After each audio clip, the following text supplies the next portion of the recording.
in general?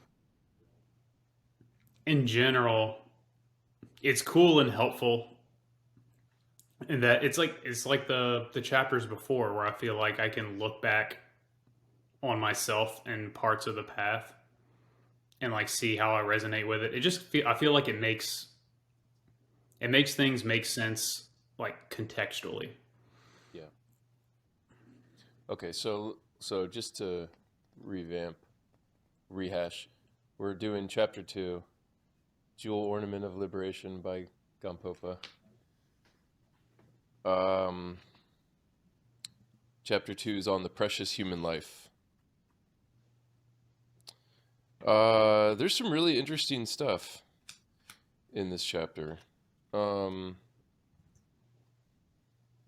some of it is a little bit hard to kind of figure out what to do with. Like, oh, so I really like and I know I've mentioned this to y'all before, but the 8 unfavorable conditions and the 10 endowments, like basically all 18 things, and you need them. You need every single one. Yeah. Like if you're missing any of these 18 things, you can't effectively practice Dharma, Not only do which, you need them, but they're extremely difficult to come by, is what I yeah, got from this chapter. yeah. So the whole, anybody that's been around Buddhism for a while has probably heard the whole story with the turtle coming up in the ocean and putting its head through the yoke.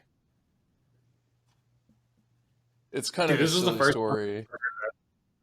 I've heard it a few times. I mean, it's kind of goofy. It's actually kind of depressing because like the ocean is really big. So if it was really that rare, I mean, if we're going to take this literally, it's like how hard is it to blindly put your head through a hoop if you're coming up in the ocean? I mean, Jesus Yeah. Christ, dude. And you're not even a human swimming in the ocean. You're a turtle, and there's a random yolk tossed into the waves. I like it because I wish I could remember. I'll someday I'll find who said this teaching, but I heard it said that there's basically 2 functions of a teacher. One is to give instructions of how to practice, and the other is to offer motivation to motivate people to practice. That's really it. Anything you can do as a teacher boils down to one of those 2 things. And this is the motivation part and I love it when the teachers when they give the motivation stuff because it's always like makes you feel like oh shit. Like Yeah. you don't want to if it's that rare and you start thinking about worrying about like well what's my next life going to be if I piss this one away, like that'll at least for me that'll get me to practice because like I don't want to think about that. Yeah, dude. Or it's like, how many of these boxes have I checked? Like, do I think they're all going to be there the next time? Have I done enough, like, objective good to counteract being this turtle again? Yeah, it really makes you reckon with your like it makes you look honestly at your life because you know karma you can't cheat karma. You don't like get to bargain, like when you die and like you're hanging out at like the front gates of heaven like arguing with a guy about the books like, "Hey, no, man, I was look at all this good stuff I did." Yeah, there's no arguing your case. So you better be absolutely sure. But it's also I think for me it's I don't like to go too deep into those like let it motivate you kind of like a little bit, but don't think about it too hard because there's been times when what I think I was reading Words of My Perfect Teacher, and there's like a in depth, there's like many pages about all the hell realms, Oh, really? and very yeah, dude, it's like, and there's all different hell realms. There's like multiple different hot hell realms, and then there's many different cold hell realms, and like each one like extremely very bad things happen to you for like Yeah. ridiculously long periods of time. where there's at least three hot ones, three cold ones of like progressively horrific conditions. Yeah. Yeah. So like, just as a practical matter, like it's good to like look at that stuff long enough to be like kind of motivated and then stop. Don't just keep going because I mean, I actually did kind of get into a rabbit hole. One day I read about these hell realms. Like I just took it. I don't know if I took it too seriously. I put too much energy into it, and I basically like had a bad trip that day. I went on a long walk, and I was just like thinking about the hell realms, and I would say it went past the point of being helpful. It was like a little bit of that would have been helpful just to motivate me more, but beyond that, I feel like I've done that anyway. too, where I'm seeing hell realm aspects in people and places where I don't necessarily need to see them. Like they're there and it's common knowledge, like just the nasty parts of society or the human condition or whatever. And yeah, focusing on them is different than just knowing they're there. And there is the benefit of if it's stimulating bodhicitta, because you're like, how screwed is everyone because this is around all the time. But at the same time, yeah, it gives you a rather negative worldview if you get trapped in it. Yeah. Well, now what you said is interesting because so you could there's two different ways to think about it. What you mentioned, um, noticing other people in hell realms, excuse me, uh, that's a that's definitely practical, and that's something. Well, so the difference is so when I went kind of off a little bit this day and just kind of had too much thinking about that. Thinking back about that now, because I remember that day, the bad part about it was that it was me thinking about myself. I was thinking about myself being in those hell realms and how bad that would be for me. It's different. It feels different when you're thinking about other people, not because you're like, oh, as long as they're there and not me, it's fine. But it's just different because you feel bodhicitta, and it doesn't feel bad. It doesn't feel terrible when you have bodhicitta. So yeah, I mean, if in fact, I bet if I went back and did that day again or something, and instead of thinking about just like gnashing my teeth about what it would be like for me, trying to imagine me being in these hell realms, just thinking about other beings being in that hell realms probably would have been a lot more beneficial for me in some ways because it doesn't feel as bad and it generates bodhicitta. So I actually feel like that's good one stuff. thing movies are good for because they give like what the reason I say this, you reminded me that I watched Hellraiser a couple weeks ago or maybe last week, I forget now. And the main character in the newest reboot is an addict of some kind of like pills or something. And the first thing I think is like how much it would suck to be an addict.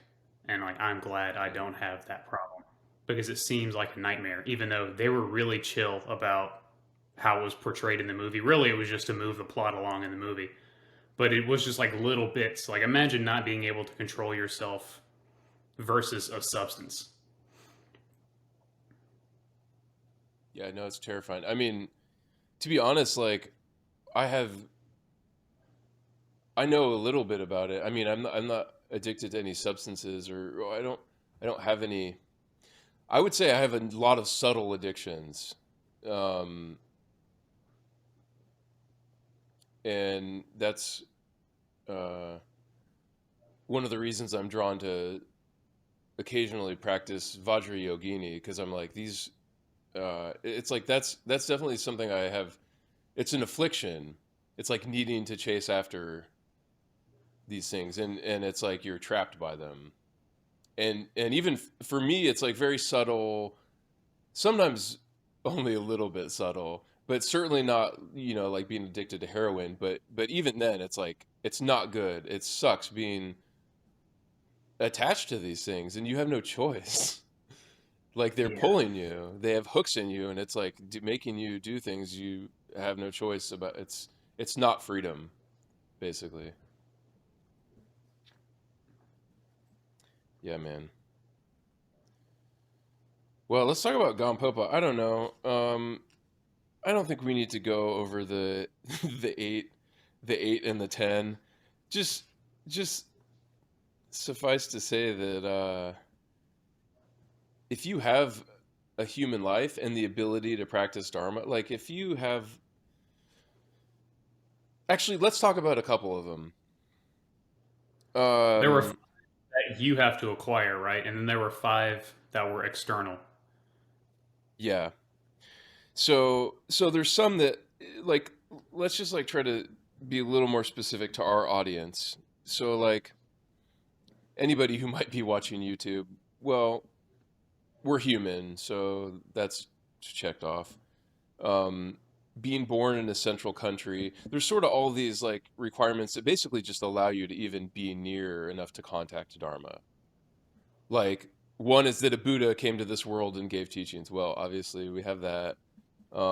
But then it's also that like people are still practicing the teachings. So that does get a little dicier because I mean lots of people are practicing a lot of stuff, but is it actually the teachings of the Buddha?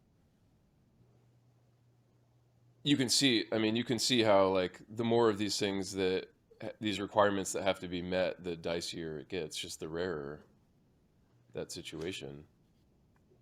So I And it mean, seems totally up to fortune. Like if you're going to yeah. ignore benefits of past karma or whatever, it seems like it is completely circumstantial. Like you are just lucky if you hit this five. What are the five that you acquire? Okay, so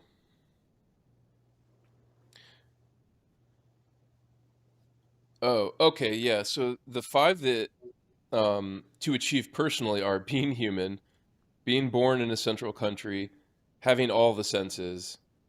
So that's not really anything you do personally, but then not reverting to evil deeds and having devotion for the teachings.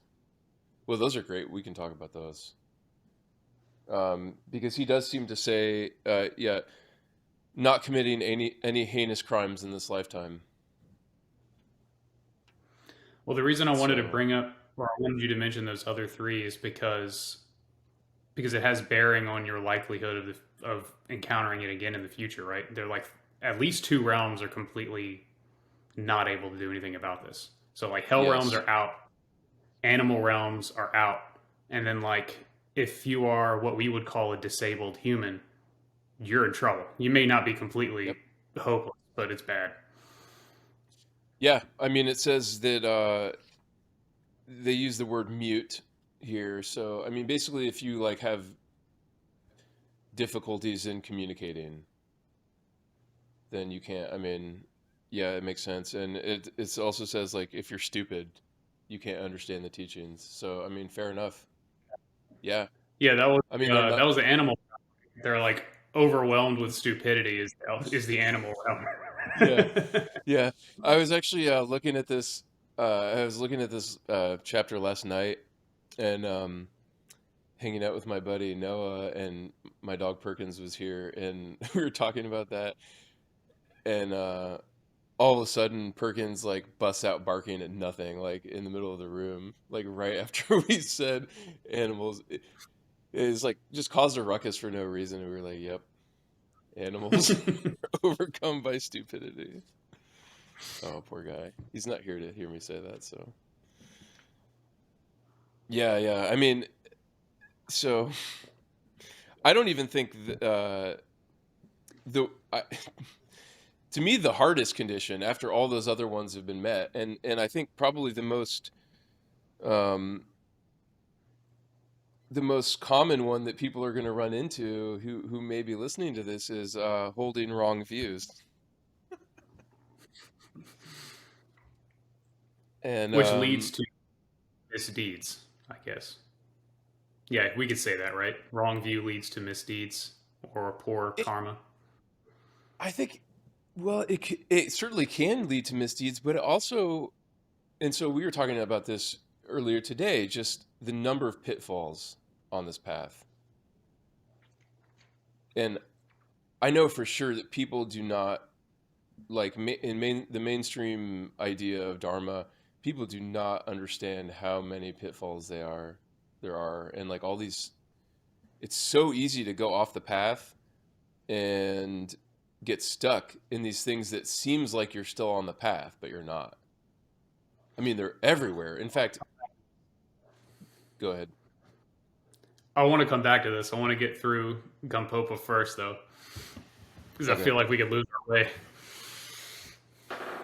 Okay. Fair enough. Yeah. Yeah. Well, we'll have plenty of opportunities to talk about pitfalls, I'm sure. So, yeah. The summary of the first part of the chapter is basically it's just really hard to obtain the circumstances to be able to talk to practice Dharma. And hey, you don't have to read this chapter to know that, because let's just talk about statistics for a second here. Like, how many people are on planet Earth? And out of those people, how many of them even have contact with what you could say is authentic Dharma? Not very many. And out of the people that have contact, how many of those people actually have the inclination and the spare energy to practice? It's not that many people. And so all of those other people without that are just missing maybe one or two things, because they're still human, they're not mute or stupid. They don't live in barbarian lands. They're here, there's Dharma around them. They just don't have the benefit of coming into contact with it. They don't have the right karmic mixture, I suppose. So if you're listening, dude, like the point to me, the point of this is like if I was reading this new right now and I hadn't heard it before, I'm like reading a Dharma book, and then as I'm reading it, I'm realizing just how rare it is to be in the situation that we're in. So everybody, me and you, and just anybody listening to this, like, you won the lottery already. Like, are you going to cash in your ticket? Are Yeah. you going to cash in your fucking ticket? Hearing it and then understanding it. You've won the lottery. You're already there. Except that there are still external qualities. There are still external requirements that you don't have control over. Yeah. Yeah. It's, I mean, and again, it's the same, like the double-edged sword of motivation, where it's like, the more you think about how rare it is, and dude, all of this stuff, like thinking about impermanence and death is just, could be the next breath you could die. Tomorrow you could die. I mean, you don't know when you're going to die. You don't know what your next life is going to be. It's all just like, dude, you better practice. You better utilize this. Oh, that reminds me. Let me read some of this. I really like these. So this is like, once he's made it clear like how rare this opportunity is, and he talks about so think of this body, or this precious human life, as a boat, and therefore make as much effort as possible to cross the ocean of samsara. Um, think of this body as a horse and use it to ride free from the precipice of samsaric suffering. I mean, it really is like that. It's like, yo, you're here, you have this body, you better get to it. Why like wasting time? Just the more you understand of these teachings, like you realize that wasting time is just the enemy. There's no reason. There's every reason to go fast, to go as quickly as possible and not waste time. Yeah.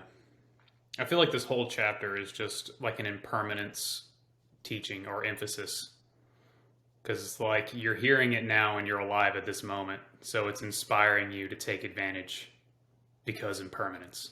Like, it's coming for you Yeah, and it may not come back. yeah. And just to tie it into the whole and I mean, just part of why I love this book, but like Gampopa is telling us everything we need, nothing we don't need. And it's like, what he's telling us is it's everything we need and it's all we need. Like, if you have those things, you can do it. And like chapter one, everybody has Buddha nature. It doesn't matter what realm you're in. We all have Buddha nature. That's the main thing you need. So you have that. Number two, if you're listening to us talk about Gampopa, you have a precious human life. Like you have the second thing too. And of course, chapter three, we'll talk about that next time. The teacher. Now that's also hard, very hard to get. Um, but so you have two of the things. Like I don't know, celebrate, but don't waste time.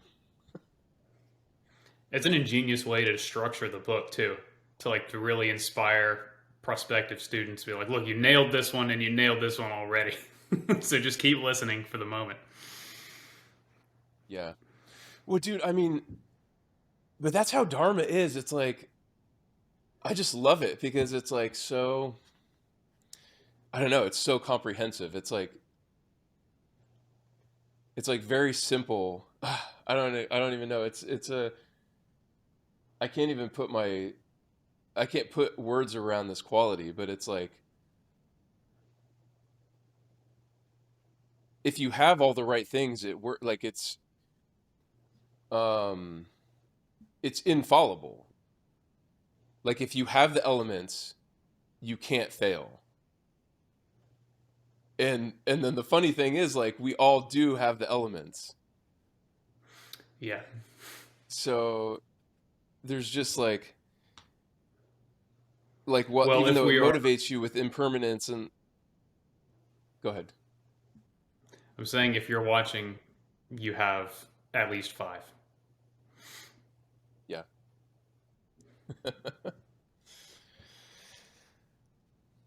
Oh, okay, so He divides. I'm sorry. He divides people into classes again.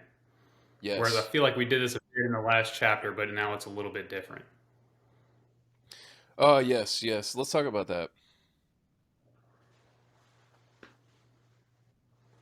The inferior, the mediocre, and the superior.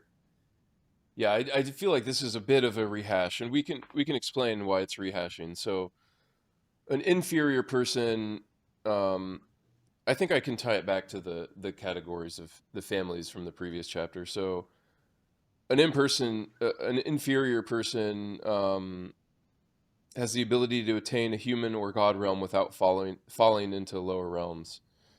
So, um, one who makes effort by any means to achieve the pleasures of samsara for his own benefit.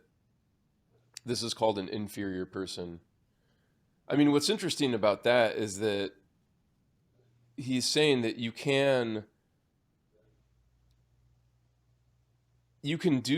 be selfish and actually still not fall into the hell realms, but I think that depends on you not doing like heinous stuff. Also, hell realms, animal realms, and hungry ghosts by default are inferior simply because they're only self-interested. Like they don't Yeah. have the capacity to look beyond the self. So let's not dwell on the inferior person because we're aspiring to be at least mediocre. No, no, that's bullshit. We can all be superior, and we'll explain why. But uh, a mediocre person, according to this, is basically somebody practicing Hinayana or the the small vehicle, um, which is you're you're trying to liberate just yourself. You're not necessarily trying to help other people. You just want to be free from samsara on your own. And you know what? There's plenty of teachings about that out there, and we don't. We're not in that school. We're in Mahayana, so we don't we don't mess around with people who are just trying to do it for their own self. We are all about the superior person who wants to attain Buddhahood for the benefit of all sentient beings. But again, that's just rehashing what we said in the last chapter. Like Mahayana is the superior person, and I know somebody's going to be like, "Oh, how dare you say that some people are inferior and some people are superior?" Have the master's words. Yeah, yeah, not my words, Gampopa's words. But he already said we all have Buddha nature, and we're all going to realize it eventually. So don't get too upset about that. It's an aspiration. Like, hey, if somebody called me mediocre and says why I'm mediocre, and then also says what you have to do to be superior, I'd be like, all right, well, I'm going to try to do that because I want to be superior. I don't want to be mediocre. Yeah, tell me what superior means, and we'll talk about what mediocre means. Totally. So yeah. Anything more to say about that? I think it's pretty. And of course, Nah. only the superior person can go all the way to Buddhahood if that's not clear. Um,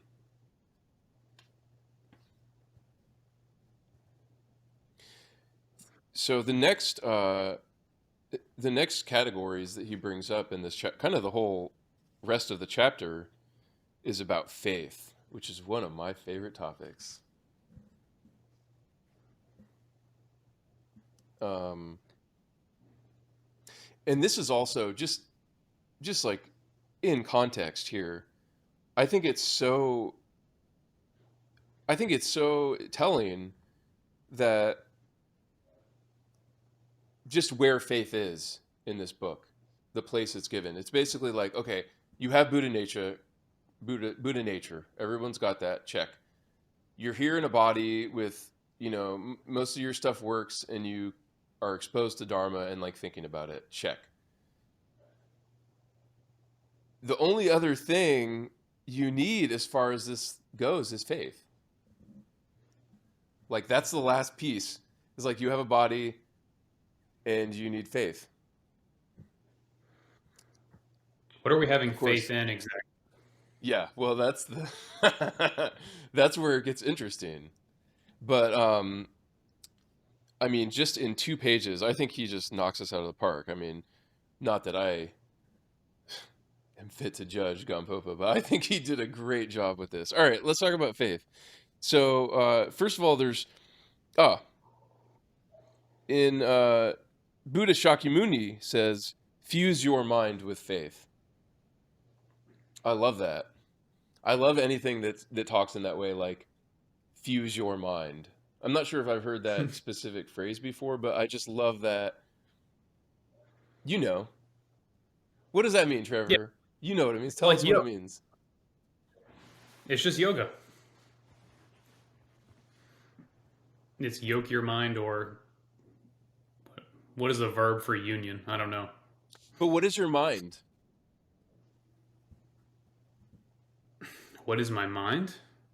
Yeah, what is it that you're yoking? Where does faith go? Like, so where is your mind and where does faith go? How does it get yoked? Like, what are the mechanics there? I want to hear what you have to say.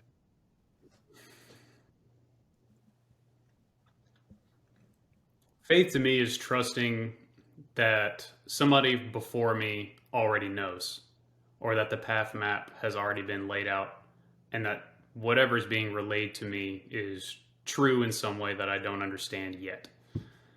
That's what I would call faith.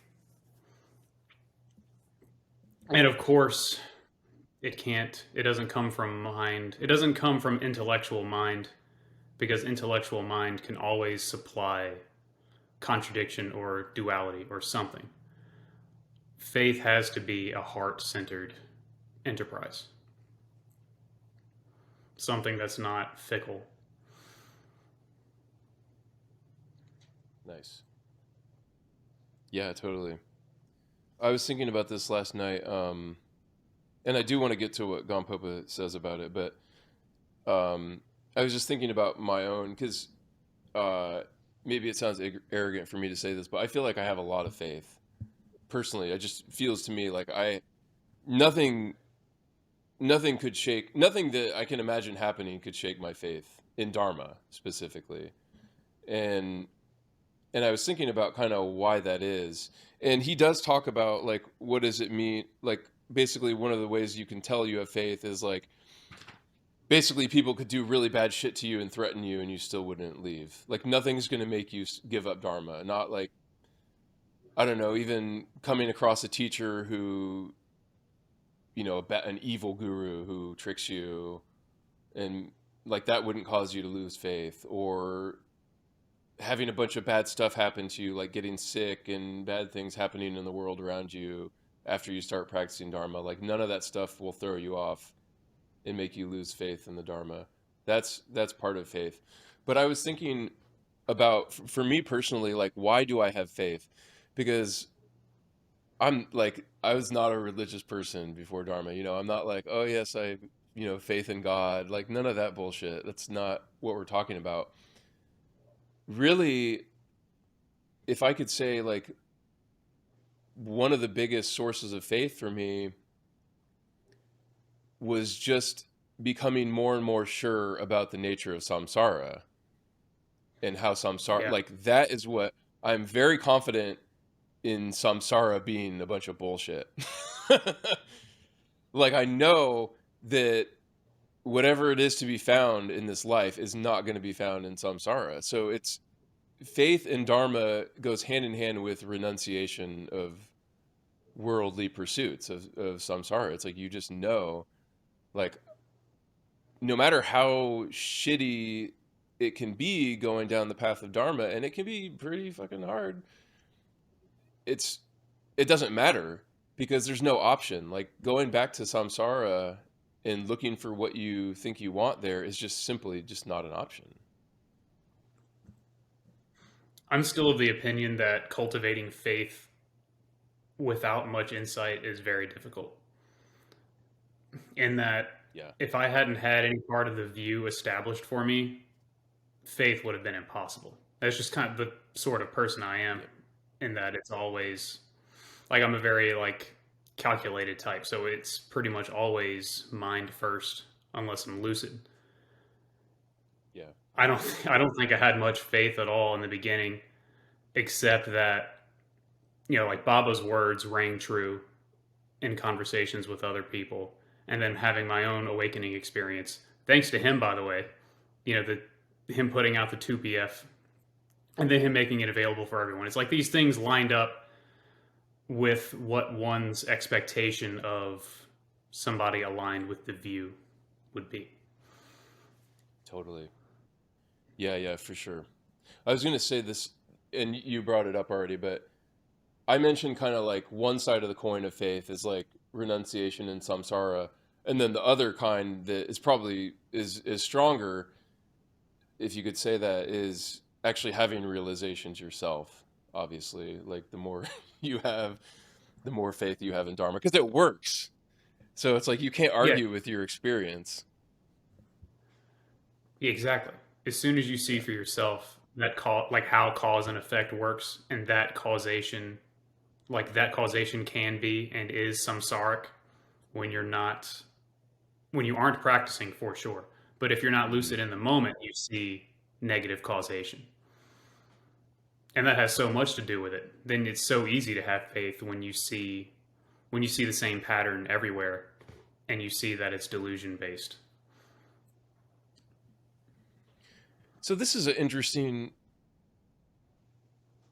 Faith is interesting because it, and I think this is similar also to bodhicitta or compassion for all beings, where it's like it's both necessary for the path, but it also kind of slowly comes as you do the path. So it's like you can't. It. I guess you could say faith. I would say both faith and compassion have to keep up. But you could also say that like your it's almost like your realization matches your faith in bodhicitta as you go.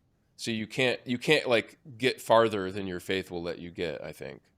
But as you go, it's it meets you there. Does that make sense? Yeah. For me, it's Yeah. like 100% accurate. Although I do feel like I've seen people with impressive amounts of faith that haven't necessarily realized any view. But I Hmm. mean, that's the rare individual, and they're impressive for a reason. I mean, I'm not worried about the yeah, I'm not worried about those people though, because as long if they have the faith, like they're gonna figure it out eventually. And I would say that that boils down to then they probably just don't have a realized teacher, or there's maybe some other things that can come into play there. But But if you have faith in the Dharma, man, you're set. Let's talk about let's see what okay. So Gampopa talks about three kinds of faith. The first is trusting faith. And this is like basically, I mean, this is basically what I was talking about with just realizing how samsara works. And basically, to summarize what he says about trusting faith, it's trusting karma, which just means you see how the world works. Like if you act like a shithead, bad things happen to you. If you treat people well with compassion, good things happen to you. And that's just the way it works. So it's not like everybody has equal opportunity to develop faith in karma, because it's how everybody's lives work. You just have to look at it and be Yeah, you have to explained. honestly look at what you're doing. Yeah. And having the teachings helps, because you can, if you're just, I mean, everybody's experiencing their life, but it's confusing if you don't have a teacher to kind of help you put it together and know what to look at. But if you get the teachings on karma, cause and effect, then you can see, like it says here, trusting that happiness in the desire world is the fruit of virtuous causes, suffering in the desire world is the result of non-virtuous actions. So that's just the way it works, and anybody can see it and develop that kind of faith. Totally. Yeah. So the second kind of faith is longing faith. And with this, one follows the path with respect and reverence in order to obtain it. And I suppose that's what we were talking about when you were talking about people who have a lot of faith in the Dharma, but haven't really had the realizations yet. That's sort of, Yeah, starting with the longing, their mhm. spiritual longing. Yeah. And I know that with to bring bodhicitta into this again, it's very similar to how there's an aspirational bodhicitta. And that's we'll talk about this a lot, because I mean, there's a lot of people out there who are like, I understand, why we need bodhicitta, and I sort of have it sometimes, but like, feels like I can't force myself to have more than I have. Like I have a limit. It feels like there's a limited amount of compassion available. But just having that thought, and even just contemplating that, it's an aspiration. It's like, I know, I can see it's good. I've been told it's good by my teacher, and I have faith that it's good, and I want more. I just don't have it yet. If you're very fortunate, you have a good model and example for what that looks like too.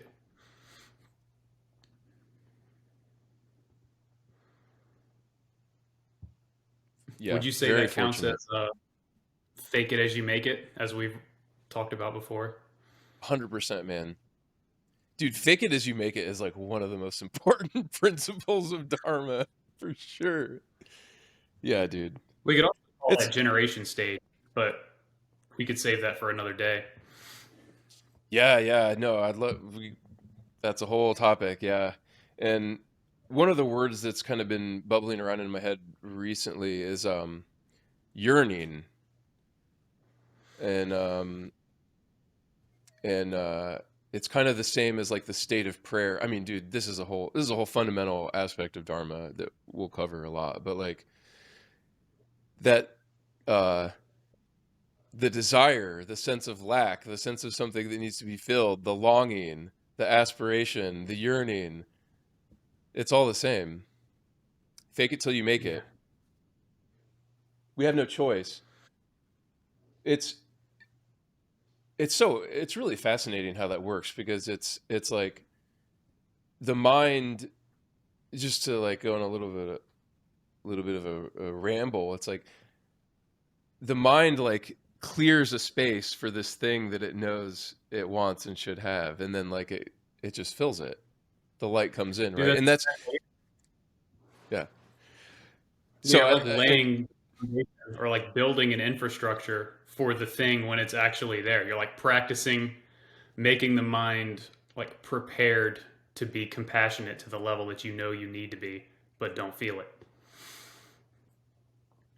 So I want to bring Kabbalah in here real quick. I know we're talking about Buddhism. It's all the same. It's all Dharma, but I love the way they talk about this because they talk about we're a vessel, and it's like you're full of all these desires, right? These selfish desires. But if you replace it with a desire for to bestow, to help others, like Oh, that creates that space in your vessel to be filled with what they call the upper light, with the light of blessings. Ah, so good, man. It makes me want to cry.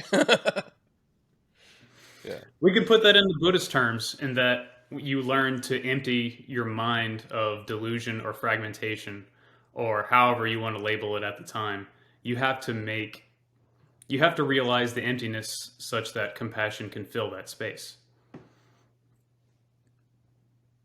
Totally. And even if you don't realize it, you have to prepare yourself to realize it. Well put. Sweet. All right, let's move on to the third kind of faith, clear faith. Clear faith arises in one's mind by depending on the three jewels. I mean, this is just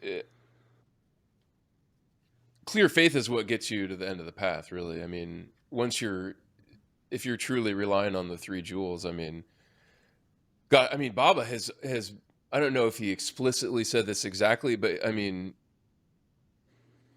correct me if I'm wrong, but like, and we use five jewels because we include the guru and the pure lands.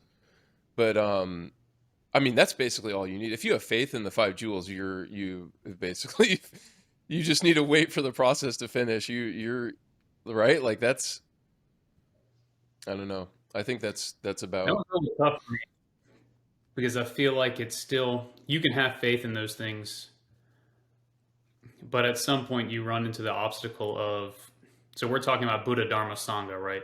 Those three jewels. yeah, What if, what if you don't have a master in your Sangha? Like yeah, for how sure. much does faith serve you in that case? Yeah, You just hold faith until you meet one, and then have yeah. faith that you'll recognize it when you meet him. No, I mean you're right, and I like to. I'm getting excited about. I like to overstate things because I get excited about it. Yeah, for sure. I mean, if you don't, and that's what the next chapter is going to talk about. Like, if you don't have a Buddha, a master as a teacher, you're in other kinds of trouble. But like, I feel pretty. You know, if you have faith in the three or five jewels, you're gonna get what you need eventually. Eventually, you're gonna run into a teacher who can help you get there. Yeah, I'm getting ahead of myself. That's a good point. And that this is, Yeah, we're laying the foundations for circumstances to align. So faith is something you need to yeah, have and cultivate such that when you meet your teacher, you will recognize, yeah. Well, or that you're they will getting recognize your. how. This brings up another question, and I don't think he uses the word devotion in this chapter. I don't think it comes up, but how close is faith? And faith is pretty close to devotion, wouldn't you say? It's pretty similar, yeah. I would say maybe faith is a facet of devotion. Would you say that's accurate? Probably. There's definitely like some overlap between the two things. Yeah. I'm not sure if I would.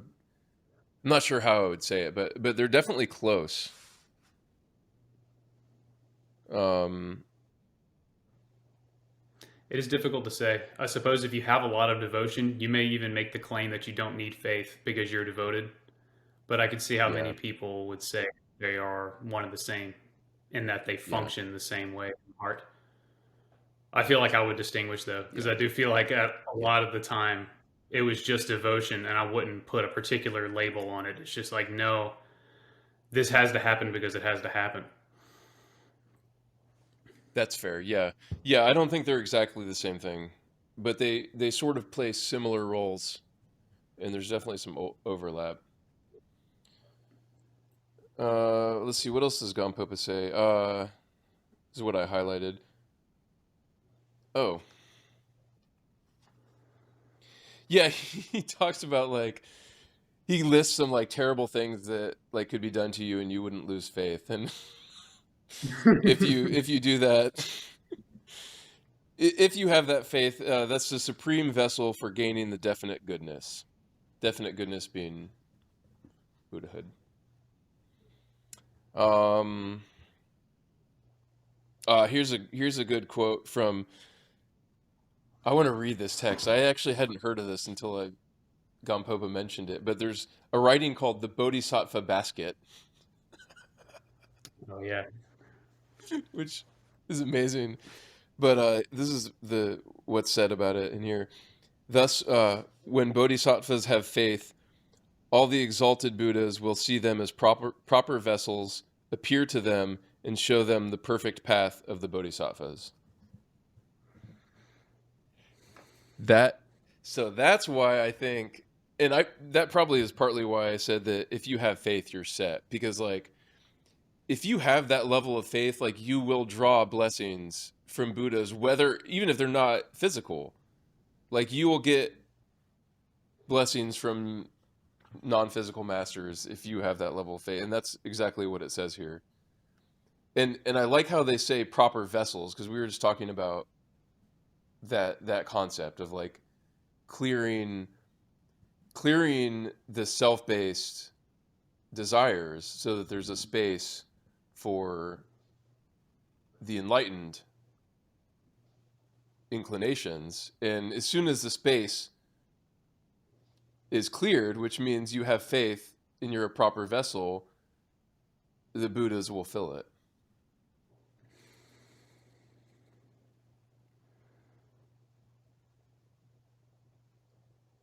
So, And here's how we know we're talking about Mahayana.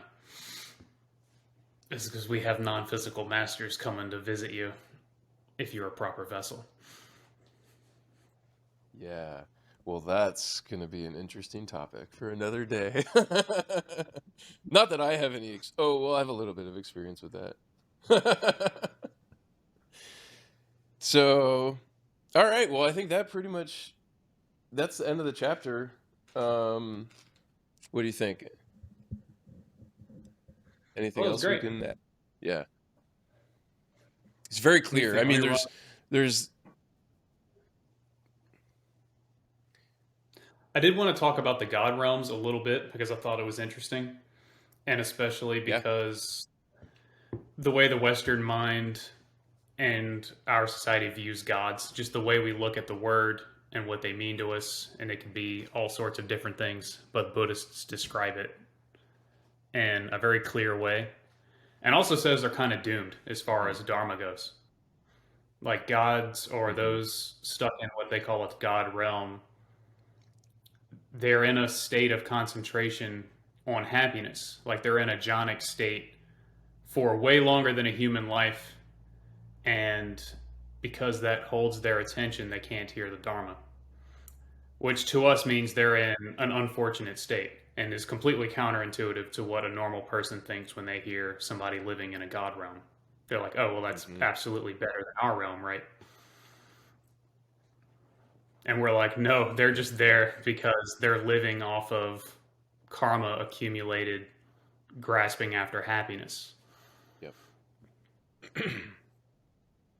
Yeah, yeah. Well, there's a couple interesting things, or a couple things that come to my head about the God realms. I don't remember if it was in this chapter we just talked about.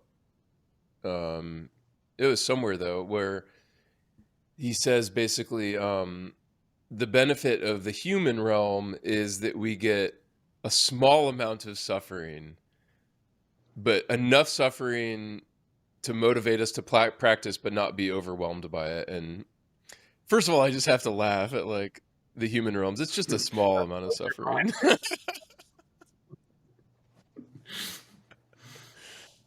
But that's enough for me. There are 3 levels of Yeah. existence that are orders of magnitude worse than this. We're like Oh, I overwhelmed by don't. human. Yeah, dude. No, it's overwhelming. I can't talk about it. But yeah, well, the So, and one of the things I've heard about God realms is that to me makes a lot of sense. Is like the suffering. So when you're in the God realm, you're not suffering there, but the main suffering is that it ends. And I think we can touch that feeling of like if you have something really good for a while and then it leaves, that shit sucks. Like that is not. It's almost like better to just not have it to begin with. Even worse, imagine if that's your only concern. So, like, everything else is taken care of and is fabulous. The only thing you need to worry about is when it ends. But you know it's ending, and that you have all the time Yeah. in the world, many, many human lives to consider when it ends. Although you're not considering it No, because that's you're absorbed in happiness.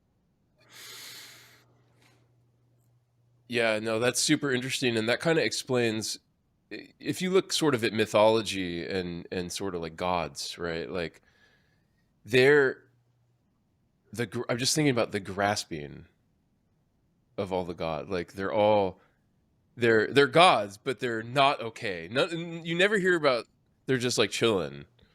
They're and I don't know. Uh, I'm not quite sure how to reconcile, like for example, like Norse or Greek mythology gods with Buddha gods. Are they talking about the same thing? I don't know. I don't know about all that, but like it's like you have everything, you have all this power, and yet you know eventually it's going to come to an end, and that alone is like enough to make you, well, certainly not a Buddha.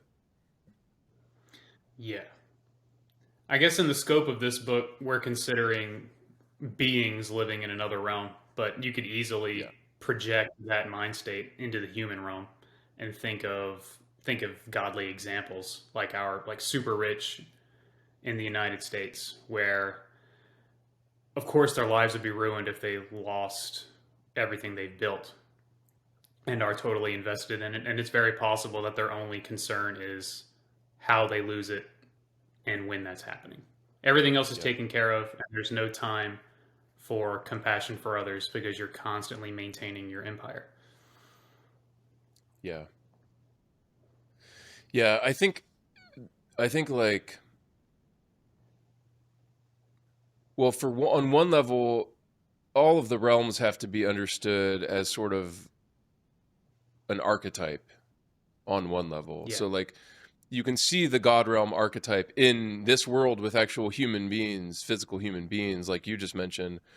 There's probably also I'm certain that there's like non-physical gods who don't have bodies, but and so they can live for fucking however long in whatever blissful state they're in. But yeah, no matter how you think about them, those same rules that you're talking about, it's just it's an aspect of that archetype, right? They're all in that same mode that you're describing of like worrying, and when it's the end, it's like the end of the world. Yeah. There is, because if all you know is bliss, the end of that is the end of everything. So it's terrifying. And when And you're then let's there, speak. you're only concerned about who has it better than you or who has it worse than you or and when it's going to end. I guess that's the other thing we didn't Yeah, mention is pride and envy are big ones in the God realm, although they aren't yeah, specifically mentioned in this chapter, I think. yeah,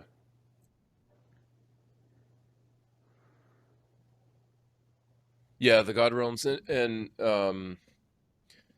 I think we'll have an opportunity to talk more about god realms when we talk about like pitfalls on the path and different detours that you can get caught in, because that's one that comes up a lot when we're discussing stuff and with today's world. I mean, just for example, like let's just talk about this one example, because again, we're not naming names, but like one of, I think, the god realm type states you can be in is the formless realms, where you're basically in a meditative state, a meditative concentration on emptiness Or bliss. and yeah, I guess I'm not, I feel like it would have to be both. It's kind of like you're it. Well, I think there's both. There are people who just go into a meditative state on bliss, and they're doing that. But then there's also people who do it on emptiness, and I think that the people who are doing it, both of those categories experience bliss. I think probably different levels, but people, well, at least we could say people who are in a formless God realm, an emptiness God realm, at least are not experiencing afflictive emotions, because Yeah. they've basically, well, they're in a samadhi, so they're focused on emptiness, so they're not experiencing any of the obscurations in their energy body. So on Yeah, some they're in level, some sort of concentration.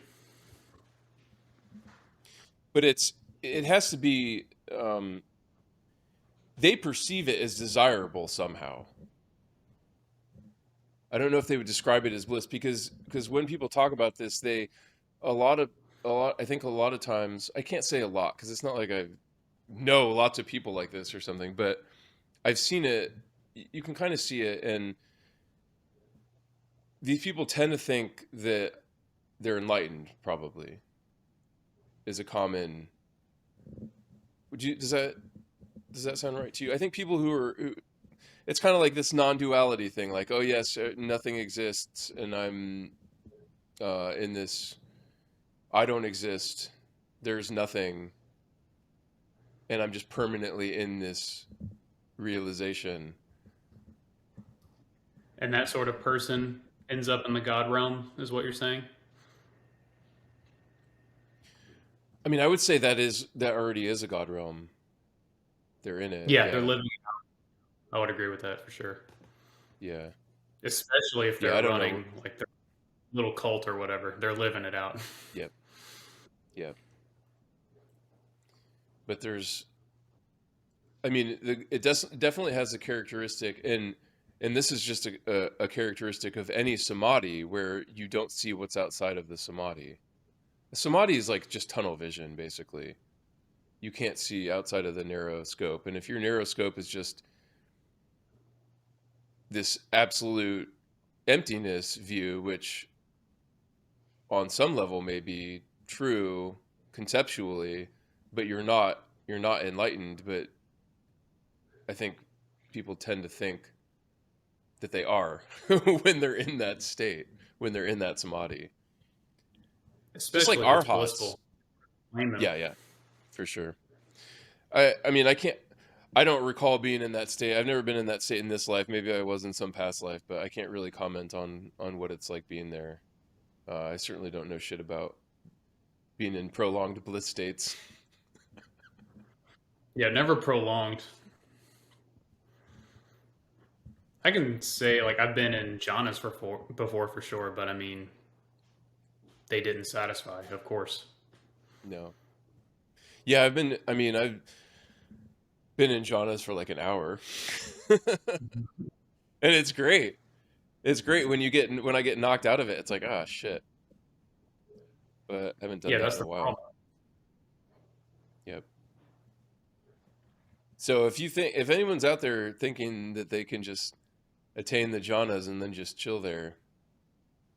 So I just to just bring up again, just to emphasize what's wrong with the God realms. What's wrong with it is that once you burn, because you're burning through your good karma. Good karma doesn't just last indefinitely. Like, it comes to fruition and then it clears and you generate new karma. So when you run out of the God realm karma, guess where you're going? Maybe not necessarily to hell, but you're going back onto the wheel. You're going to be in another realm, and you're back where everybody else is on the wheel of existence, which never ends until you become a Buddha. So it's just simply not a solution to anything. That's the problem. You're still on the wheel. You never left the wheel. Like you're just chilling happily on the wheel for a while. Yeah. Yeah. So if any of you out there are getting the idea, like maybe you're gonna try, just aim for Look, the God Zeus, realm. you're get it together, man. All right, man. Anything else about on this topic? No. Cool. Alrighty. Well, thanks everyone for listening. I'm gonna hit stop recording now.